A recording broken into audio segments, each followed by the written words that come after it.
2021 елның мөһим вакыйгасы җанисәп алу тәмамланды. Татарстан җанисәптә катнашу ягыннан лидер төбәкләр исемлегендә. Бөтен Россия халык санын алу нәтиҗәләре кайчан әзер булачагын хәбәрчебез Алия Галиуллина белеште. Bir ай içinde 7000'den артык җанисәп алучы Татарстанның барлык почмакларын йөреп чыкты. Һәр катнашучыдан 33 сорауга җавап алды.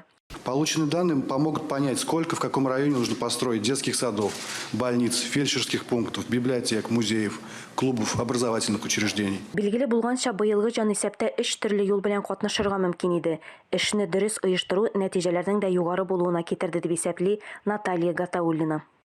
Переписчики, как я уже сказала, обошли все помещения и... Җанисәп алучылар барлык торак йортларда булды. Кеше өйдә булмаган очракта стационар сайлау участогы адресы, мөрәҗәгать итү өчен телефоннар язылган мәгълүмат калдырды. Бу җанисәп алу тарихка беренче цифрлы халык санын алу булып кирип кала.